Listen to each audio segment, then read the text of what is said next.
Okay, hi. So I work in public engagement, which means I work with organizations whose survival is dependent on their audience turning up and getting involved in the activities and the events that they organize. It can be, just like you, it can be difficult and sometimes ineffective, which is a nice challenge to face. But for example, in public health in 2018, 29% of the population, of the adult population, were classified as obese, an increase of 3% on the previous year. Similarly, in small business, the small business debt rate had risen by 2% to 12% per year. So these are quite big challenges that can possibly be related to poor public engagement processes or challenging public engagement. So to look at the problem, I wanted to identify information across 5 key areas. Planning, data on planning, staffing, processes, location, and target audiences. And the most frequent and probably largest missing sets of data were on planning and process, which makes it very difficult to understand what works. The other knock-on effect of this is that it reduces engagement to kind of a lowest common denominator approach, where we assume that it's all about just creating awareness, it's a single action process, and it leads to the kind of spiral effect of repeating stuff that doesn't necessarily work, and the experts who are brilliant at what they do stuck in a rut of not knowing what to do differently.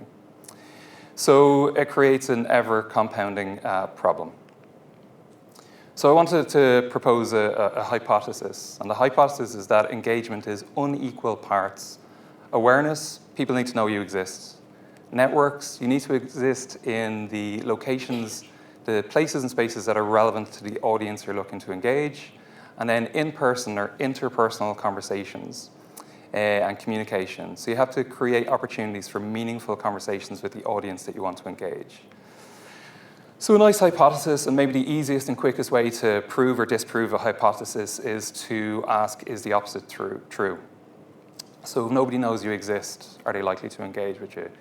If they don't know where you exist or you're in all the wrong places, are they going to engage with you? And equally, if they have no idea what it is that you're talking about, is it going to be an ever-increasing challenge? So again, a nice kind of hypothesis, a nice simple kind of illustration of it, but I want to see if that was actually useful. So working with the organizations and the groups that I deal with, we use this as an action plan or a framework for creating action plans. And it was quite nice and reassuring to see the evidence that comes back. And this comes back on the kind of their efforts, all the work that they do. We just create some stuff, I step back, and we see kind of how things turn out. And it's really reassuring to see the likes of the impact on speed. So instead of taking 4 months to engage 100 participants and people in what was on offer, it got reduced to 10 days. In terms of volume, not just reaching 100% of the target volume or of audience, but actually almost doubling or over doubling, engaging more than double that amount. And then also scale, being able to offer more programs as a result of effective engagement processes. And then lastly, replication, both with individual clients, repeating this over and over again, and it works for them, and also across a range of audiences that I deal with. So, in terms of first principles on actions for engagement, it's about create awareness, make sure you exist in the relevant networks and create opportunities for meaningful conversations. And my hypothesis and some of the evidence is indicating that that's a useful framework. But it's a starting point, and it's pretty much a purposeful reduction to first principles approach and just the existence or non-existence of that of those data points.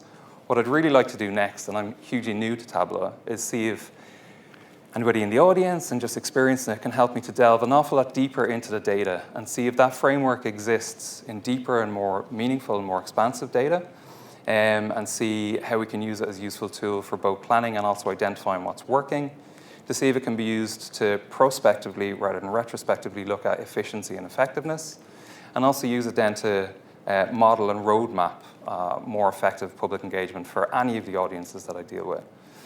and then to grow both a body of evidence and also a community of people that I interact with and people who can inform me. So hopefully Tableau is a stepping stone, and this is a first step towards that. And that's me. Thank you again very much for everybody for having me here, and welcome any questions.